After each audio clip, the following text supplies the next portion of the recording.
النهارده بقى يا جماعة عملت كعك العيد. هنقول كعك العيد ولا بسكوت العيد، المهم حلو قوي. عملناه بطريقة سهلة وبسيطة، وعملته كده حاجة تعملي طبق كده عشان لو جالك ضيوف انت حبيتي تاكلوا منه حاجة حلوة كده. تعالوا بقى نشوف احنا عملناها ايه. اول حاجة نسمي الله ونصلي على النبي عليه الصلاة والسلام ونبدأ الفيديو بتاعنا. دلوقتي احنا كل سنة وانتم طيبين، الوقفة بكرة، فحبيت اعمل حاجة كده للولاد يوم العيد، يعني ايه ياكلوها في يوم العيد ويوم الوقفة كده واحنا قاعدين في السهرة كده. المهم جبت كوباية سمنة الا ربع بس مش سايحة زي ما هي كده من العلبة، وجبت نص كوباية من السكر البودر، نص كوباية، وجبت بيضة اهوت، وكيسين من الفانيليا.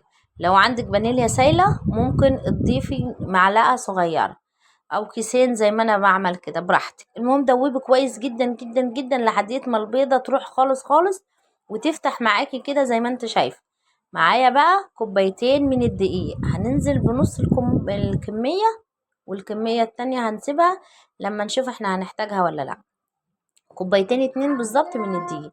صلى على النبي بقى عليه الصلاة والسلام. معايا يعني نص معلقة صغيرة باكنج باودر، نص معلقة صغيرة من الباكنج باودر، ومعايا شوية صغيرين كده من الملح، يعني ايه ذرة ملح كده صغيرة. وهقلب كده بالمعلقة الأول زي ما انتوا شايفين كده بقلب اهو. صلوا بينا كده على النبي عليه الصلاة والسلام.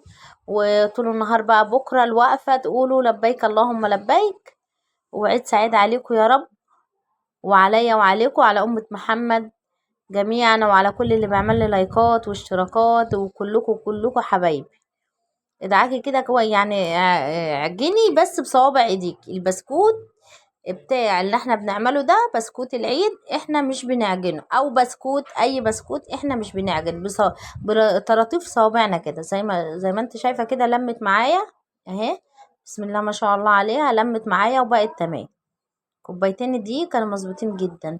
هنمسك بقى اهو، انا جبت كده الصاج اللي انا هعمل فيه، همسكها كده واعملها كرة صغيرة، وهنزل كده من النص، وهجيب بقى ايه اي حاجة عندي اللي انا اعمل ايه، يعني زي نقشة، يعني ايه انقشها كده اهي، زي دورية كده. دي بتاع اللي هو بتاع الكريم شانتيه. خلصت بقى كده بقيت الكمية كلها زي ما انتوا شايفين، بسم الله ما شاء الله، فرطت معايا اهوت. يعني الصاج التاني ناقص حاجات بسيطة، هاخده بقى سويته على نار هادية خالص زي ما انتوا شايفين. بس هي يعني ايه فرشت معايا شوية بس التسوية حلوة جدا وسهلة وبسيطة. خد بالظبط 20 دقيقة على على نار هادية.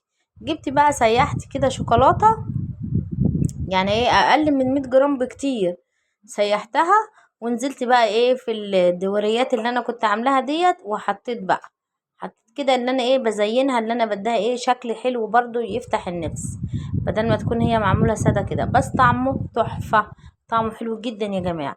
والسمنة سمنة عادية نباتي، مش فيها يعني ولا زبدة ولا سمنة بلدي ولا حاجة.